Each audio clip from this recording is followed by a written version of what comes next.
안 돼요? 자, 영적 전쟁의 영적 원리. 앞전에 전신갑주 다 입으셨죠. 이제 우리는 싸워야겠죠.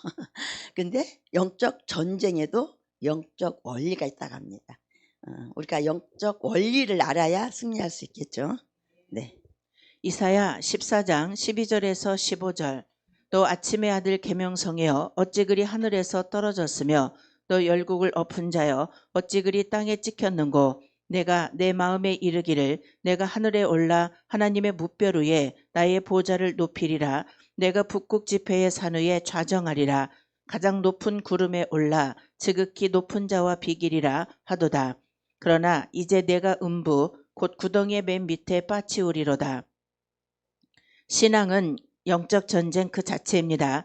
영적 전쟁은 하나님의 명령이시며 시대적 소명이며 그리스도인의 운명입니다. 전도와 교회 성장과 세계 복음화는 영적 전쟁의 결과입니다. 아멘. 자, 신앙은 영적 전쟁의 그 자체입니다. 영적 전쟁은 하나님의 명령이시며 시대적 소명이며 그리스도인의 운명입니다. 그랬어요. 자, 우리의 신앙생활은 종교생활이 아니기에 그렇습니다. 그래서 매일의 삶이 우리의 삶은 영적 전쟁입니다. 내가 예수 그리스도를 믿기로 결단한 순간부터 내가 좋든 싫든 원하든 원하지 않든 우리는 영적 전쟁의 터 위에 서 있는 것입니다. 또한 하나님께서는 이 영적 전쟁을 통하여서 우리를 영적으로 성장시켜 가는 것입니다.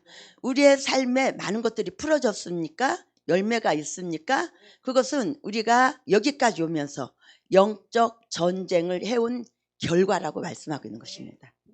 영적 전쟁의 영적 원리는 무엇인가? 첫째, 세계관을 바꾸라. 마음과 생각, 즉 세계관은 영적 전쟁의 가장 치열한 싸움터입니다. 하나님의 세계와 인간의 세계만 말하는 기능적 이실론에서 탈피하여 중간 세계, 즉 천사와 사탄의 영적 세계가 존재한다는 세계관으로 무장되어야 영적 전쟁이 가능합니다. 아멘. 자, 세계관을 바꾸라. 우리의 이성과 육성이었던 우리의 마음을 하나님의 마음, 하나님의 사랑, 하나님의 성품의 그 세계관으로 우리가 바뀌어야 된다고 말씀하고 있는 것입니다. 우리는 영적 발달 과정을 통하여서 애굽의 신앙을 거쳤습니다. 그리고 광야의 신앙을 거쳤습니다. 우리가 광야의 신앙에서 하나님은 우리 내면에 우리의 성품들을 만지셨던 것입니다.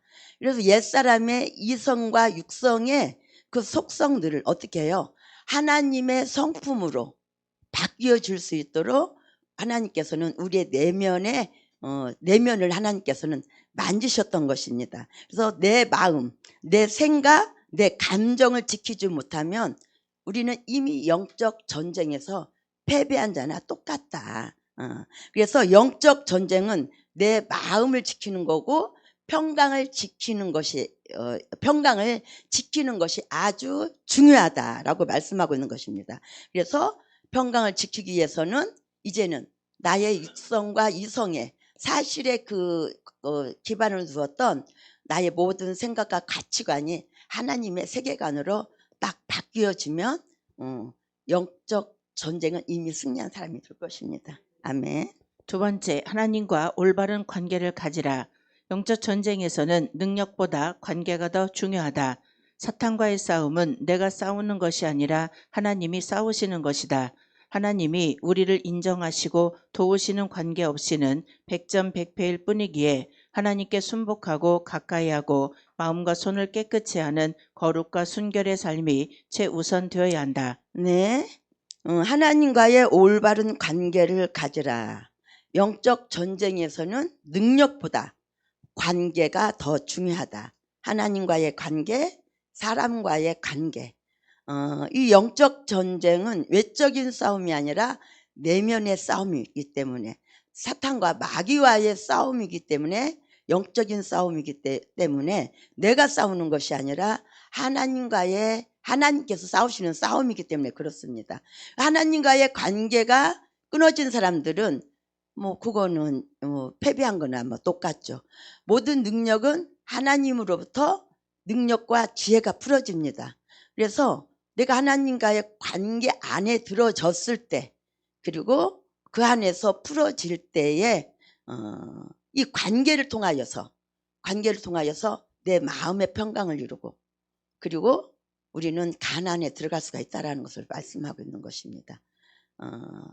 관계가 이 영적인 아주 비밀이라는 것을 저는 가나안에 와서 깨닫게 되었어요. 이 관계가 이렇게 중요하다. 이 관계가 회복되지 아니한 상태에서는 내 마음의 평강도 없는 거죠. 내 마음의 평강이 없다면 하나님과의 관계 또한 이루어질 수가 없는 것입니다. 그래서 이 사랑과의 관계, 하나님과의 관계, 모든 관계가 회복되어졌을 때 내 마음에 거치는 것이 없잖아요. 그 관계를 통하여서 마음의 평강과 그리고 사랑과 연합으로 우리가 가나안에 들어갈 수가 있는 것임을 말씀하고 있는 것입니다. 그래서 관계가 그렇게 중요하다고 말씀하고 있는 것입니다. 세 번째, 모든 것을 용서하며 사랑하는 기도를 시작하라. 용서와 사랑의 기도는 강력한 능력과 힘이 있습니다. 우리가 용서와 사랑의 기도를 드릴 때 마귀를 이길 수 있는 강력한 권세를 주십니다. 이 권세를 사용하는 것이 바로 영적 전쟁이며 이 기도가 바로 영적 전쟁 그 자체입니다. 아멘. 자, 용서하며 사랑하는 기도를 시작하라. 용서와 사랑의 기도는 강력한 능력과 힘이 있다라고 말씀하고 있습니다. 용서하고 사랑할 수 있는 내 마음이 거기까지 갈 수 있다면 이미 전쟁을 할 필요가 없는 거예요. 누가 나를 내 마음에서 뭐 이렇게 역사할 수도 없어요, 사실은.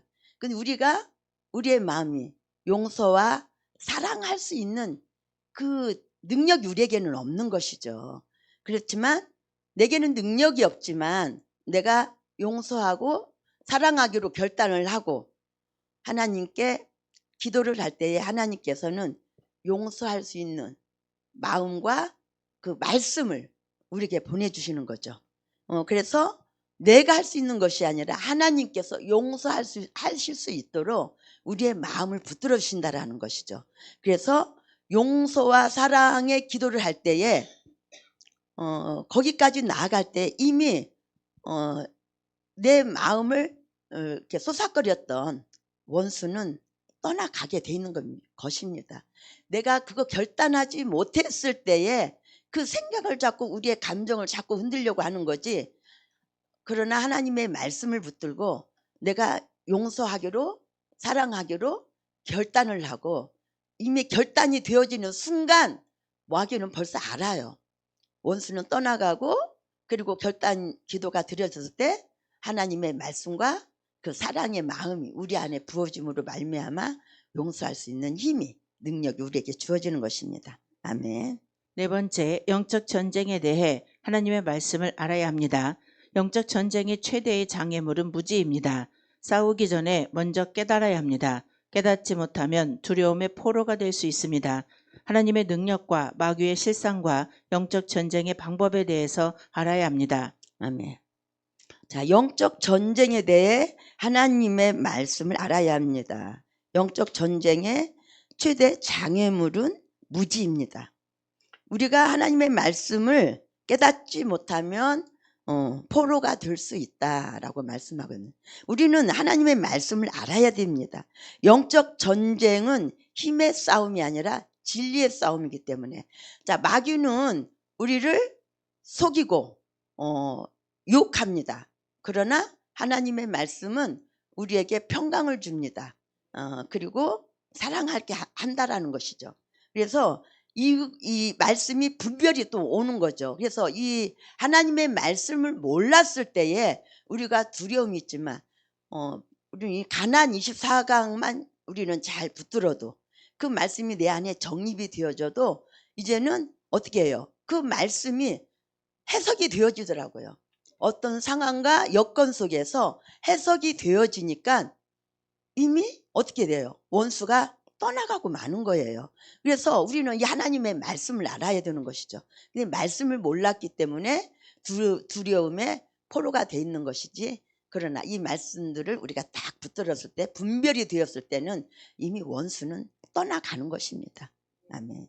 5번째, 성령의 역사하심에 동참하라. 영적 전쟁의 주체는 성령이십니다. 삶의 통치권이 성령에게 있는 사람, 즉 성령 충만한 사람은 승리를 보장받는 사람이다.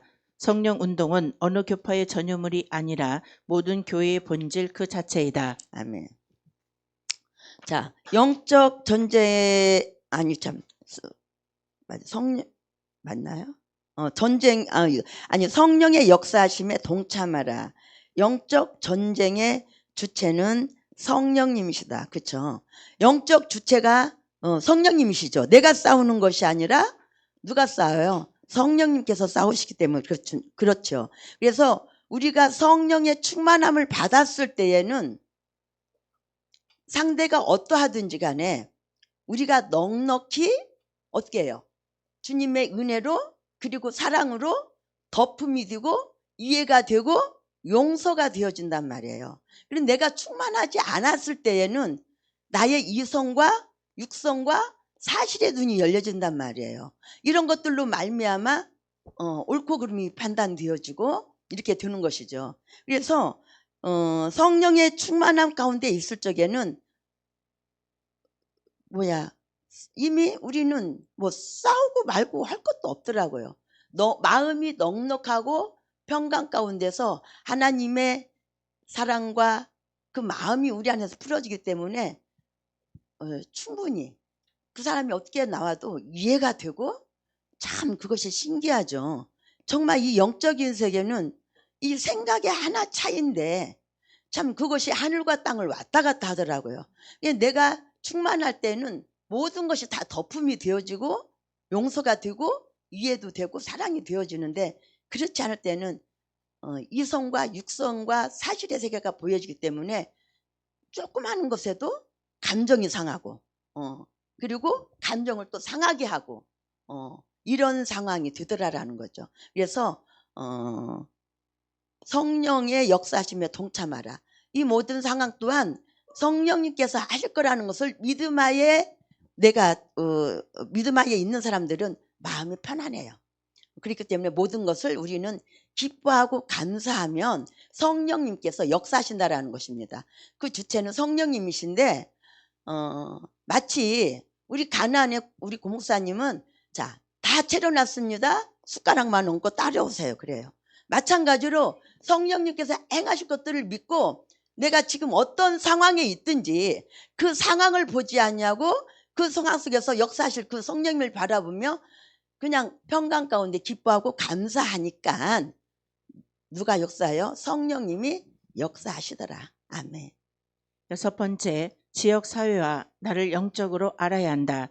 선교 대상 지역을 철저히 연구 분석하여 그 지역을 다스리는 영을 파악하는 것은 하나님의 능력을 받는 것만큼이나 중요하다. 나를 알고 적을 알면 백전백승하기 때문이다. 자, 나를 알고 적을 알면 백전백승하기 때문이다. 자, 지역사회와 나를 영적으로 아는 것이 아주 중요하죠. 내가 나의 영적 상태가 어떠하며 지금 상황에서 나의 영적 상대가 무엇인지 어떤 것인지를 이것을 안다면 우리는 이 싸움을 쉽게 끝낼 수가 있죠. 그러나 그것을 분별하지도 못했을 때에는 우리는 또한 역시 두려움에 염려에 포로가 되고 마는 것이죠. 그래서 그 지역 사회와 나를 영적으로 알아야 한다. 자, 내 가정과 내 가문에 흐르는 지금의 이 상황이 어떠한 것이며 흐르는 그 영이 무엇인지 이 지역 사회를 잡고 역사하고 있는 영들은 어떠한 것인지 우리가 이것들을 분명히 안다면 우리는 쉽게 상대를 제압할 수가 있단 말이에요. 그러나 이런 분별력도 없이 싸우고자 할 때는 허공에 치는 것과 같은 싸움이 되겠죠. 그래서 이걸 아는 것은 매우 중요하다. 7번째, 비난을 지혜롭게 극복하라. 영적 전쟁의 적은 사탄만이 아니다. 내부의 비난이 더 강력한 장애물일 수 있다. 예수님도 똑같은 일을 당하셨다. 그러나 예수님이 하신 것처럼 비난하는 자를 위해 기도해주고 귀신을 쫓아내고 질병을 치료하고 하나님의 나라 건설하는 일에 전념해야 한다. 아멘. 비난을 지혜롭게 극복하라.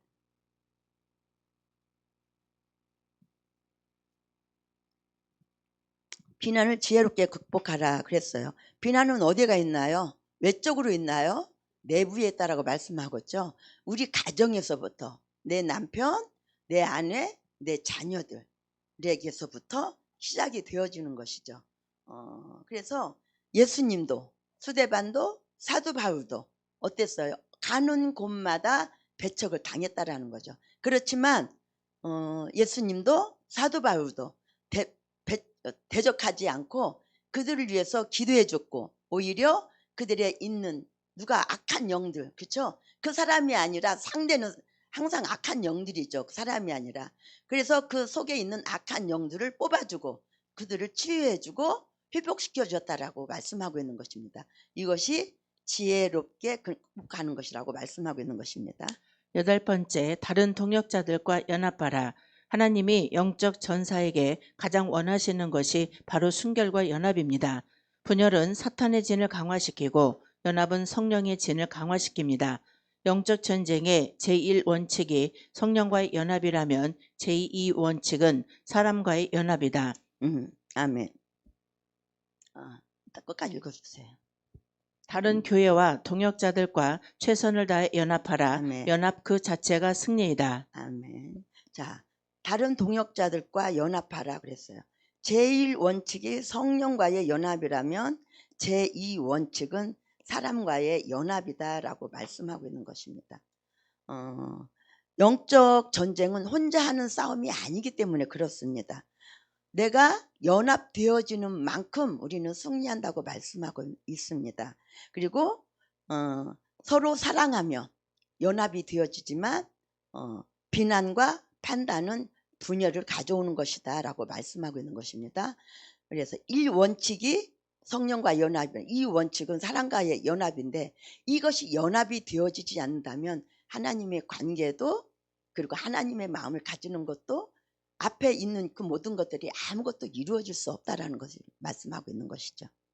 9번째, 성서적 균형을 유지하라. 극단주의는 항상 실패를 부릅니다. 귀신의 역사를 무시하는 것만큼이나 모든 것을 귀신의 역사로 단정하는 것도 패배로 이끄는 함정이다. 성경과 성령의 그리고 교회와의 조화를 추구하라. 네. 자, 극단주의는 항상 실패를 부른다. 귀신의 역사를 무시하는 것만큼이나 모든 것을 귀신의 역사로 단정하는 것도 패배로 이끄는 함정이다 그랬어요. 자, 모든 것을 극단주의로 보는 것은 그것 또한 위험한 것이죠. 그렇지만 영적 전쟁을 이 중간 세계, 사탄의 세계가 있다라는 것을 무시하는 것도 하나의 패배의 원인이 될 수 있다라고 말씀하고 있는 것입니다. 그래서 성경은 사탄과 이 악한 영들의 존재를 분명히 말씀하고 있는 것입니다. 성경과 성령, 교회와의 그 모든 조화를 우리는 추구해 가야 됩니다. 언제나 모든 것은 성경을, 말씀을 기준으로 해서 우리가 체험도, 역사도 이 말씀의 기준 하에서 우리가 나가야 되는 것이, 내가 능력을 받았다고 영적 큰 체험을 했다고 이 한쪽으로만 치우쳐 극단주의로 가는 것은 아주 위험하다라는 것을 말씀하고 있는 것입니다. 그래서 말씀을 기준으로 성령의 능력과 공동체를 연합으로 이루어가야 한다라고 오늘 말씀하고 있는 것입니다. 아멘. 감사합니다. 네, 감사합니다.